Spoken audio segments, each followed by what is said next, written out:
নমস্কার, আজকে আমি আপনাদের কাছে নিয়ে এসেছি একদম অন্যরকম একটা রেসিপি, চিলি মাশরুম। তার জন্য এই রকম মাশরুমগুলো নিয়ে এসেছি। আর মশলার মধ্যে নিয়ে এসেছি চিলি সস, টমেটো সস, আদা রসুন, চিনি, নুন, গোলমরিচ, সয়া সস, ভিনিগার।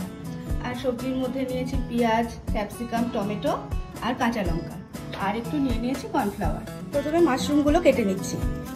এই মাশরুমগুলো সাধারণত বেশি সেদ্ধ করার প্রয়োজন হয় না, সেদ্ধ করার প্রয়োজনই হয় না। এগুলো জাস্ট একটু গরম জলে ধুয়ে কেটে নেব।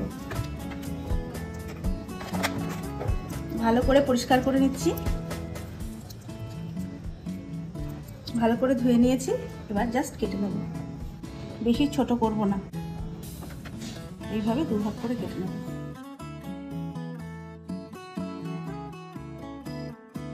মাশরুমগুলো কাটা হয়ে গেছে, এবার ব্যাটারটা গুলে নেব। একটু ভিনিগার দিচ্ছি, একটু গোলমরিচ, নুন, চিনি, টমেটো সস, চিলি সস, অল্প একটু সয়া সস, একটু আদা বাটা, একটু রসুন বাটা।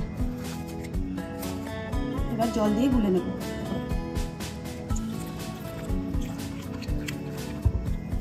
ব্যাটারটা রেডি হয়ে গেছে, এবার মাশরুমগুলো এতে ডুবিয়ে ভেজে নেব। তেলও গরম হয়ে গেছে, সাদা তেল।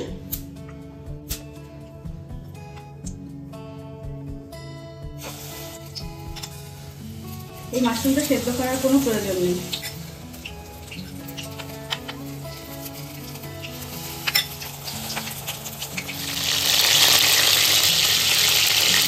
মাশরুমগুলো ভাজা হয়ে গেছে, তুলে নিচ্ছি।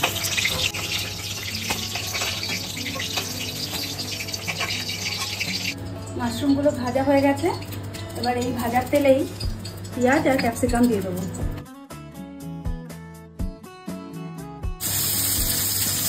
নুন এখন দেবো না, নুনটা সবার শেষে। যারা ক্যাপসিকামটা ভাজা হয়ে গেছে, অল্প একটু ভাজা করেছি। এবার দিয়ে দিচ্ছি টমেটো আর কাঁচা লঙ্কা। এবার দিচ্ছি রসুন,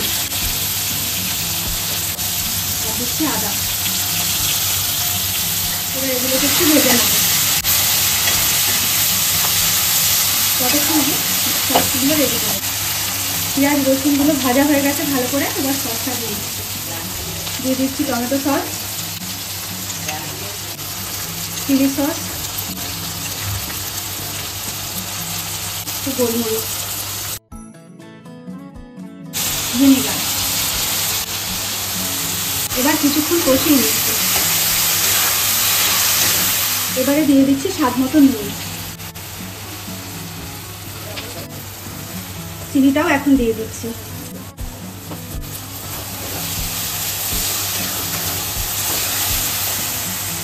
এবার দিয়ে দিচ্ছি একটু জল, অল্প পরিমাণে দেবো।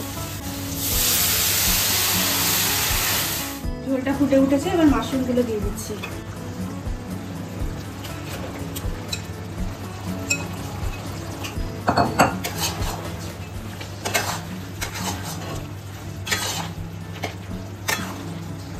চিলি মাশরুমটা একদম রেডি। এবার সয়া সস দিয়ে নামিয়ে নেব।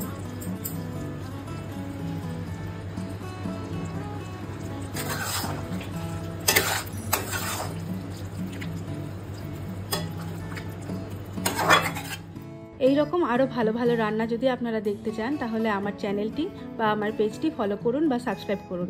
আর ভালো লাগলে লাইক, শেয়ার এবং কমেন্ট করবেন। মা আজ চিলি মাশরুম বানিয়েছে আর আমি এসে গেছি টেস্ট করতে। দেখে তো খুব টেস্টি লাগছে। আর এই মাশরুমের এই ক্রিসপি পার্টটা ইজ দ্য বেস্ট। খেয়ে দেখছি।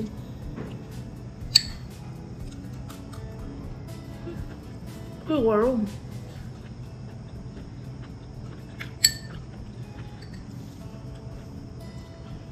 খুবই ভালো, দুর্দান্ত। সোয়া সসের ফ্লেভারটা তো খুবই ভালো লাগছে, আর তার সঙ্গে ক্যাপসিকাম আর পেঁয়াজ দিয়ে তো বেস্ট। এটা আপনারা ফ্রাইড রাইস বা রুটি বা এনি কাইন্ড অফ ব্রেড দিয়ে খেতে পারবেন। This is very nice. আর এটা আপনারা শুধুও খেতে পারেন as a snack.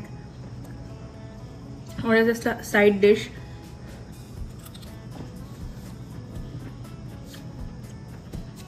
Bye bye.